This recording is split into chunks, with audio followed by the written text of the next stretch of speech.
necessário ter orgulho de ser LGBTI+? Virou modinha se assumir ou sempre foi assim? Será que é verdade que o Brasil é o país que mais mata LGBTI+ no mundo?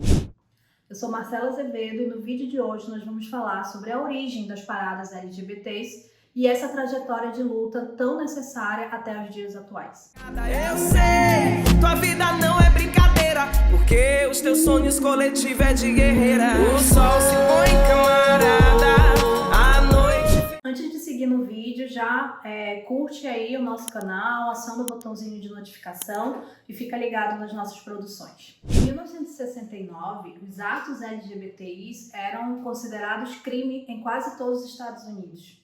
Essa população também era considerada doente, pervertida, e gays, lésbicas, transexuais eram proibidos inclusive de assumirem cargos em órgãos públicos. Em 28 de junho de 69, a população LGBT que frequentava o bar chamado Stonewall Inn, em Nova York, se rebelou contra as constantes violências que sofriam da abordagem policial e iniciaram um processo de luta e mobilização que durou pelo menos 4 dias seguidos. O movimento ocupou as ruas, construiu barricadas e foi para o confronto direto com a polícia. Grande parte das lideranças desse movimento foram mulheres lésbicas, travestis negras e também gays imigrantes, o que aponta que a conhecida revolta de Stonewall não foi só um aspecto da luta contra a opressão, mas também se combinou ali um elemento de classe que apontava o processo de exploração que vivia essa população nos Estados Unidos. A repercussão dessa revolta foi tão grande que causou efervescência no mundo todo. No ano seguinte, na mesma data, se organizou então a primeira parada LGBT nos Estados Unidos, que reuniu cerca de 10 mil pessoas. E a partir dali serviu de referência para a organização de manifestações semelhantes em várias partes do mundo. A partir de então, 28 de junho ficou conhecido como Dia do Orgulho Gay e segue em manifestações constantes na defesa dos direitos dessa população. De lá para cá, conseguiram diversos avanços na sociedade, impondo transformações, derrubando leis anti-homossexuais, e garantindo uma série de direitos democráticos sob o sistema capitalista. Mas faz sentido, nos dias atuais, ainda se reivindicar o legado de Stonewall? O que a gente observa é que estamos vivendo uma ofensiva de ataques à população LGBTI+, em todo o mundo. Seja por parte de regimes totalitários, com grande referência religiosa, que persegue essa população, ou seja pelo ascenso da ultradireita, que também aponta a população LGBT como alvo das suas políticas de ódio e de violência. Na Hungria, por exemplo, se proibiu a veiculação de qualquer material promotor da homossexualidade ou da mudança de gênero nas escolas ou em programas para menores de 18 anos.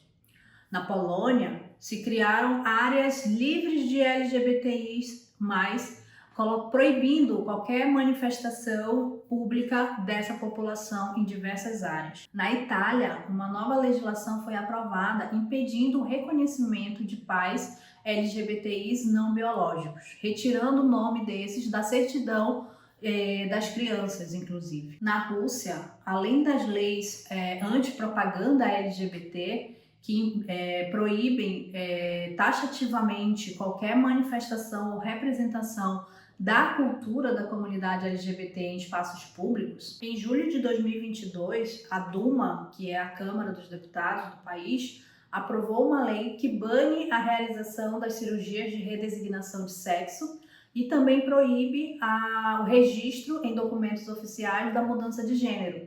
Tudo isso sob a justificativa de proteger as crianças e a população da degeneração da nação. Na Indonésia, uma lei que proíbe os casamentos não heterossexuais e que proíbe ainda que pessoas do mesmo sexo coabitem o mesmo ambiente foi aprovada recentemente. E a ONG Sem Violência LGBTI fez um estudo na América Latina que apontou que entre 2014 até 2021, cerca de 3.900 LGBTs foram assassinados. E é importante dizer que o Brasil, durante todo esse período, esteve no topo dessa lista de país que mais assassinou LGBTs. Mas nos Estados Unidos, berço da revolta de Stonewall, os ataques à população LGBT também seguem crescentes. Um relatório divulgado pela organização Antidifamação apontou que entre julho de 2022 até o início de 2023, 356 ações como agressões, assédio e vandalismo foram relatadas direcionadas à população LGBT por grupos extremistas. Somente em 2023, cerca de 500 projetos tramitaram em 49 estados dos Estados Unidos, atacando direitos da população trans nas áreas da saúde, educação e reconhecimento legal. Vale lembrar que em pelo menos 11 países ao redor do mundo, a orientação sexual ou identidade de gênero distinta da conhecida heteronormatividade é punida com pena de morte. Além disso, dos 193 países que compõem a Organização das Nações Unidas, 64 proíbem e criminalizam qualquer tipo de relação homossexual. E em pelo menos 42 países, há restrição legal a esse tipo de relação. As punições vão de espancamento público à prisão, a pagamento de multas e restrição de direitos básicos. Além disso, a união civil ou o casamento LGBTI+, são permitidos apenas em 34 países. E apenas em 20 países se garante o reconhecimento da identidade de gênero a partir da autodeterminação. E em 13 países é completamente proibida a transexualidade. Apenas 25 países têm legislação que regulam a utilização de terapias de conversão, como a cura gay. E apenas em 10 países essa proibição é completa. No Brasil, como nós já falamos anteriormente, a violência LGBTI-fóbica é absurda. Nós somos o país que mais mata LGBTIs no mundo. E isso se combina com crimes de extrema crueldade, com desemprego, com a falta de políticas públicas e todo tipo de vulnerabilidade para essa população. Em nossa história, todos os governos são coniventes com a reprodução da LGBTI-fobia. Sejam os governos de direita e ultradireita, que falam abertamente e incentivam a violência contra essa população, sejam os governos ditos progressivos, que na verdade acabam utilizando as pautas desse setor como moeda de troca a partir de acordos com os setores conservadores.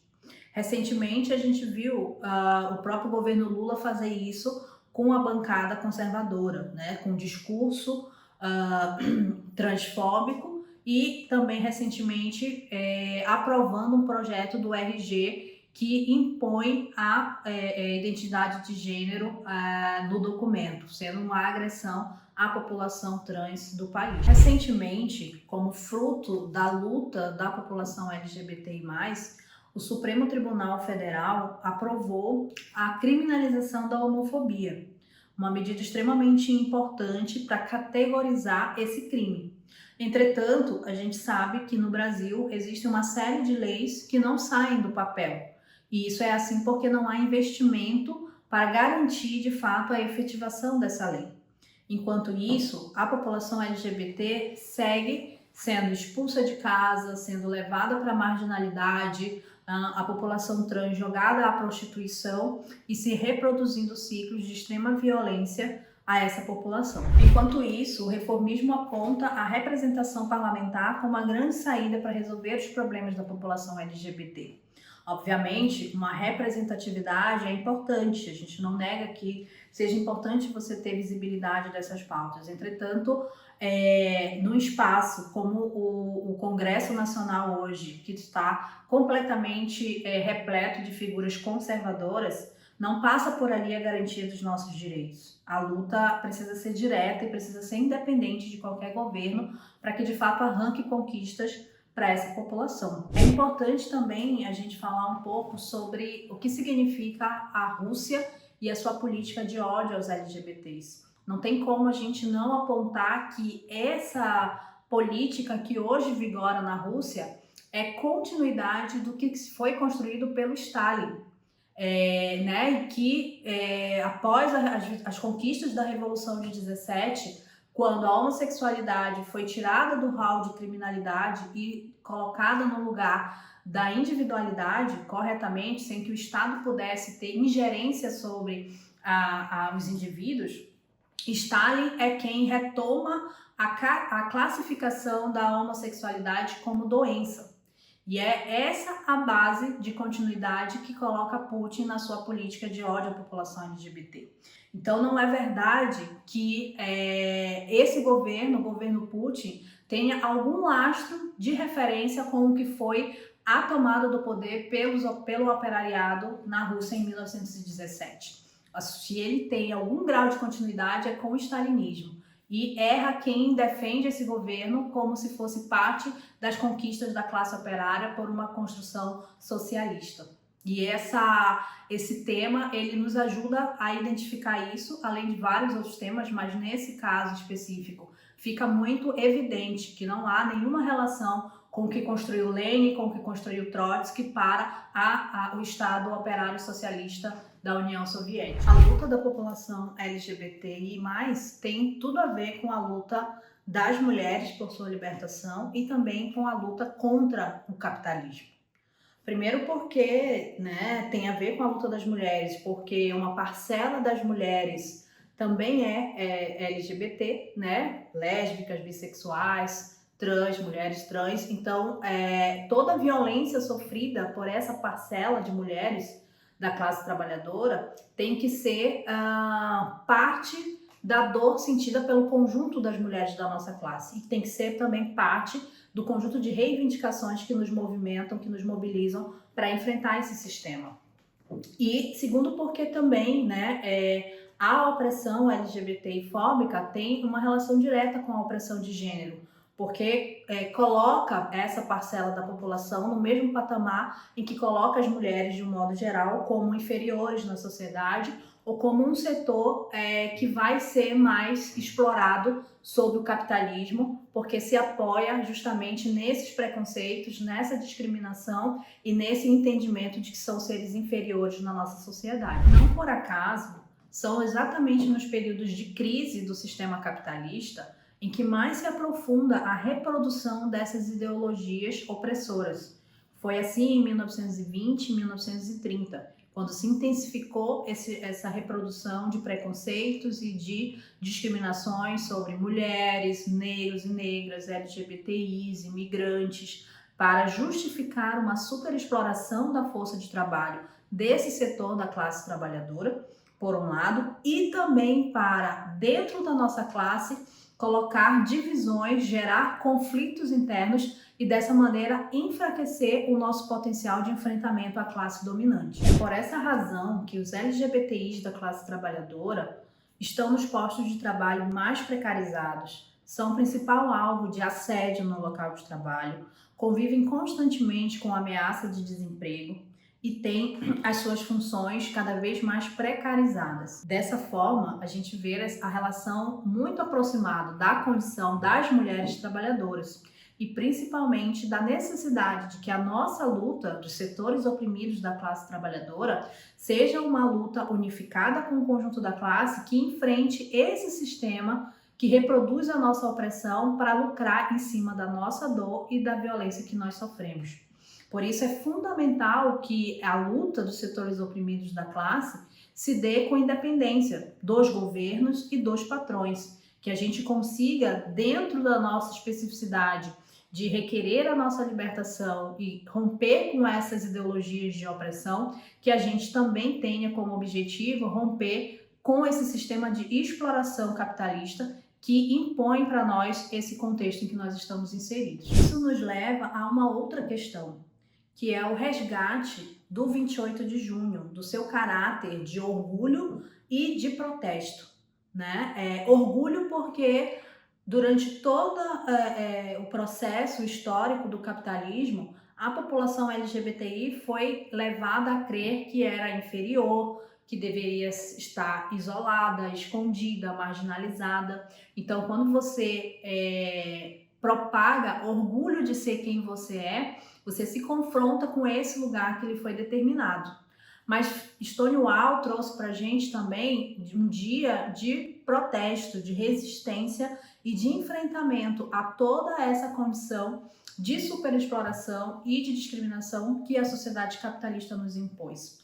Por isso, a gente olha para as paradas LGBTs atuais e percebe que elas foram tomadas de assalto para um caráter mercadológico, né? A partir do momento em que boates e empresas patrocinam os grandes carros de som, os grandes shows, e que se esvazia a pauta política desses espaços que reúnem milhares de LGBTs e apoiadores, você enfraquece a luta por um conjunto de direitos que ainda estão por vir, né? E muitos dos direitos que foram conquistados até aqui e que estão sendo arrancados, como a gente viu em vários países. Então, resgatar o 28 de junho, resgatar o caráter das paradas LGBTs, que não são somente um dia de festa, não são um espaço de celebração do arco-íris de maneira esvaziada, né? E que não podem ser um espaço que dê visibilidade para empresas que ali no carro de som coloca uma faixa e diz que está na luta contra a LGBTfobia, mas que no seu local de trabalho, junto aos seus funcionários, reproduz a superexploração, reproduz o assédio, reproduz a LGBTfobia, né, no local de trabalho, ali como a gente fala, no chão da fábrica. Né? Não pode ser que esse dia que foi construído com muita luta, com muita mobilização, com muito sangue da população LGBTI+, seja entregue àqueles que são os nossos algozes cotidianos. E é fundamental que para esse orgulho, né, se fortaleça e para que a nossa luta se fortaleça, não só na garantia dos direitos democráticos elementares, mas também na construção de uma sociedade que garanta a gente ser quem a gente é, sem precisar ter medo de andar na rua, sem precisar ter os nossos direitos negados no atendimento à saúde, à educação, a emprego, à moradia, é fundamental que a nossa luta se fortaleça de conjunto. Por isso, o 28 de junho é um dia de orgulho, mas é também um dia de manifestação, de protesto e de colocar em alto e bom som que a gente ainda tem muito para conquistar e que a gente precisa que o conjunto da classe trabalhadora assuma essas reivindicações para que de maneira unificada a gente de fato consiga a superação do capitalismo e a construção de uma sociedade em que para todos nós ela seja realmente plena e digna.